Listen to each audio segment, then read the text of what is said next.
यीशु हेबे तुम साथी, दूर हेब भय भ्रांति। से तो जगतर ज्योति,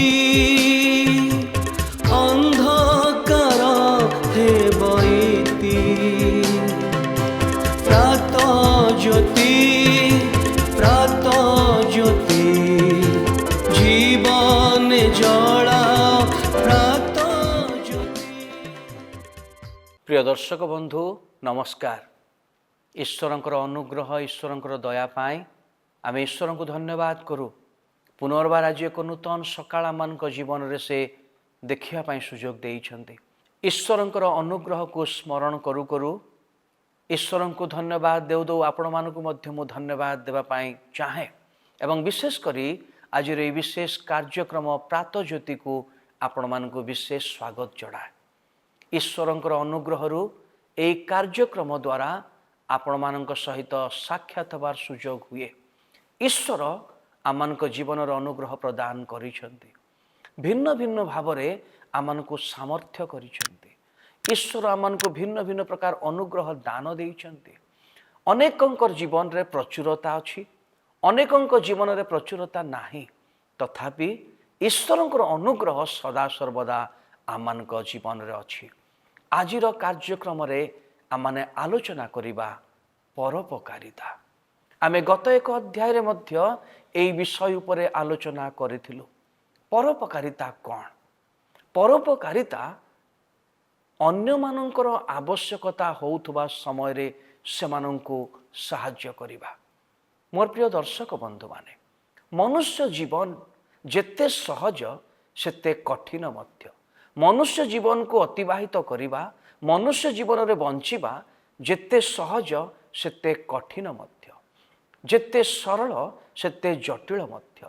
कारण आमे भिन्न भिन्न प्रकार परिवेश मध्य दे जाऊ, भिन्न भिन्न प्रकार लोकमानक सहित आमମାନଙ୍କର भेट हुए एवं आमମାନଙ୍କର संपर्क हुए। ए प्रकार उदाहरण जदि नौ, आमମାନଙ୍କର अनेक बंधु अछंती, आमମାନଙ୍କର अनेक परिवार लोक माने अछंती, तत्सहित अनेक शत्रु माने मध्य अछंती।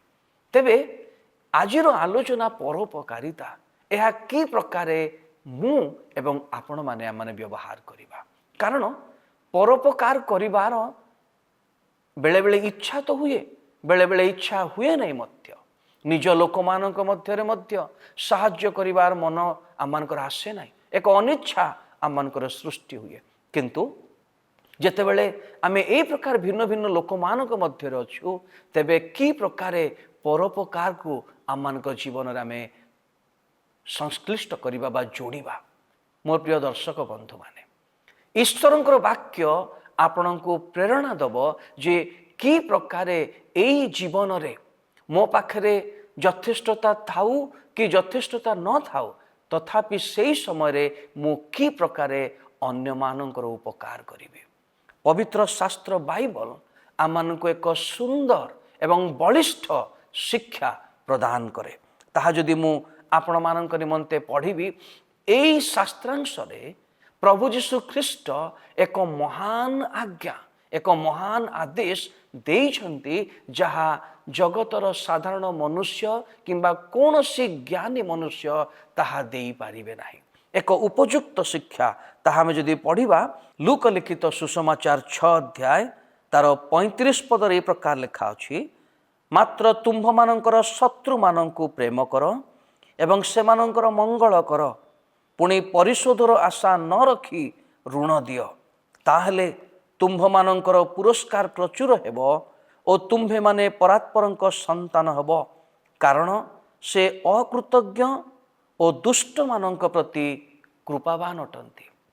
अन्य भावरे कहिया पाई गले एई अंश रे दुईटी विषय अछि बा दुई प्रकारर विषय अछि। प्रथम अंश रे जदि आमे देखु, ताहले ए प्रकार लिखा अछि, प्रभु जीशु ख्रीष्टंकर एक शक्त बलिष्ठ आज्ञा।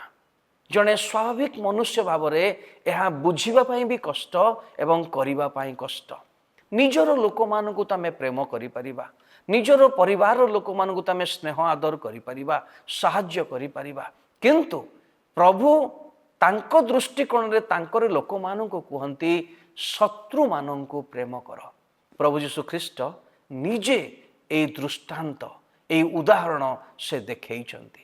ଯେତେବେଳେ ସେ କ୍ରୁଶ ଉପରେ ଥିଲେ, ତାଙ୍କୁ ଯେଉଁମାନେ କୋରଡ଼ା ପ୍ରହାର କରିଥିଲେ, ତାଙ୍କ ଉପରକୁ ଯେଉଁମାନେ ଛେପ ପକାଇଥିଲେ, ତାଙ୍କୁ ଯେଉଁମାନେ ଅପମାନ କରିଥିଲେ, ତାଙ୍କୁ ଯେଉଁମାନେ କ୍ରୁଶରେ ଟଙ୍ଗେଇ ଦେଇଥିଲେ, ସେମାନଙ୍କୁ ସେ କ୍ଷମା କଲେ, ସେମାନଙ୍କୁ ସେ ପ୍ରେମ ପ୍ରକାଶ କଲେ।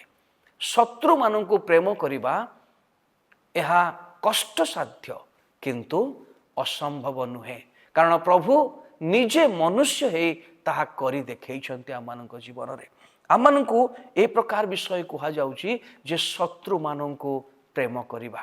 ଏବଂ ଗୋଟେ ସୁନ୍ଦର ବିଷୟ, କେବେ ହେଲେ ମଧ୍ୟ ଯଦି ଆମେ କାହାକୁ ସାହାଯ୍ୟ କରୁ, କାହାର ଉପକାର କରୁ, ପ୍ରତିଶୋଧର ଆଶା ନ ରଖି, ଅନ୍ୟ ଭାବରେ କହିବା ପାଇଁ ଗଲେ, ଯଦି ମୁଁ କାହାକୁ କିଛି ସାହାଯ୍ୟ କରୁଛି, କାହାକୁ କିଛି ଋଣ ଦେଉଛି, କାହାକୁ କିଛି ଉପକାର କରୁଛି, ମୁଁ ତାହାଠାରୁ ପ୍ରତିକାର ପାଇବା ପାଇଁ ମୁଁ କରିବାର ଆଶା ନ ରଖିବା ଉଚିତ। ଏହା ପବିତ୍ର ଶାସ୍ତ୍ର ବାଇବଲ ଆମମାନଙ୍କୁ କହେ। ଯଦି ମୁଁ କାହାକୁ କିଛି ସାହାଯ୍ୟ କରୁଛି ଏବଂ ବାରମ୍ବାର ମୁଁ ତାକୁ ଯଦି ଦୋହରଉଛି, ସେଇ ସାହାଯ୍ୟ କରିବାର କୌଣସି ମୂଲ୍ୟ ନାହିଁ। ଏହି ଶାସ୍ତ୍ର ଦ୍ୱାରା ଆମମାନଙ୍କୁ ତାହା ଜଣାପଡ଼ୁଛି। କିନ୍ତୁ ମୋର ପ୍ରିୟ ଦର୍ଶକ ବନ୍ଧୁମାନେ, ଆଜି ଯଦି ଆପଣ କାହାର ଉପକାର କରୁଛନ୍ତି, ଯଦି ଆପଣ କାହାର ସାହାଯ୍ୟ କରୁଛନ୍ତି, କାହାକୁ ଆପଣ ଉପରକୁ ଉଠେଇବା ପାଇଁ ଅନେକ ପରିଶ୍ରମ କରିଛନ୍ତି, ପ୍ରତିକାର ବା ପ୍ରତିଶୋଧର କୌଣସି ଆଶା ନ ରଖିବା ପାଇଁ ପବିତ୍ର ଶାସ୍ତ୍ର ଆମମାନଙ୍କୁ କହେ।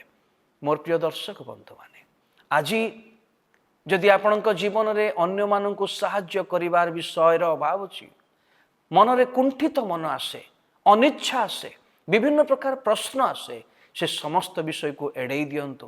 ଆଜି ଯଦି ଆପଣ ସକ୍ଷମ ଅଛନ୍ତି କାହାକୁ ସାହାଯ୍ୟ କରିବା ପାଇଁ, ମୁକ୍ତ ହସ୍ତରେ, କୌଣସି ବିଷୟର ଆଶା ନ ରଖି ମୁକ୍ତ ହସ୍ତରେ ଅନ୍ୟମାନଙ୍କୁ ସାହାଯ୍ୟ କରନ୍ତୁ।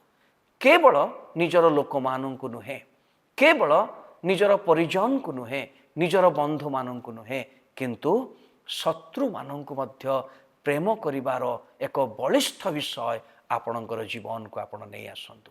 ଏହା ହୁଏତ ଆପଣଙ୍କ ନିଜର ଶକ୍ତିରେ ହେଇନପାରେ, କିନ୍ତୁ ଈଶ୍ୱରଙ୍କ ନିକଟରେ ଯଦି ଆପଣ ପ୍ରାର୍ଥନା କରିବେ, ଈଶ୍ୱର ତାଙ୍କର ଶକ୍ତିରେ ଆପଣଙ୍କୁ ଶକ୍ତିଯୁକ୍ତ କରିବେ ଏହି କାର୍ଯ୍ୟ କରିବା ପାଇଁ। ଆପଣଙ୍କ ଜୀବନରେ ମଧ୍ୟ ଏକ ବଳିଷ୍ଠ ବିଷୟ ହେବ। ଆପଣ ମଧ୍ୟ ଶତ୍ରୁମାନଙ୍କୁ, ଯେଉଁମାନଙ୍କ ସହିତ ଆପଣ କଥାବାର୍ତ୍ତା କରିପାରୁନାହାନ୍ତି, ଯେଉଁମାନଙ୍କ ସହିତ ଦୀର୍ଘ ଦିନର ସମ୍ପର୍କ ନାହିଁ, ସେମାନଙ୍କ ଜୀବନରେ ଆପଣ ଏକ ନୂତନ ଜାଗରଣ ସୃଷ୍ଟି କରିପାରିବେ ଏହି ସାହାଯ୍ୟ କରିବା ଦ୍ୱାରା। ଏହି କାର୍ଯ୍ୟକୁ ଆପଣ ଆପଣଙ୍କ ଜୀବନରେ ପ୍ରୟୋଗ କରି ଦେଖନ୍ତୁ। ଈଶ୍ୱର ଆପଣଙ୍କ ଜୀବନରେ ଆନନ୍ଦ ଭରିଦେବେ। ଈଶ୍ୱର ଆପଣଙ୍କୁ ଆଶୀର୍ବାଦ କରନ୍ତୁ। ଧନ୍ୟବାଦ।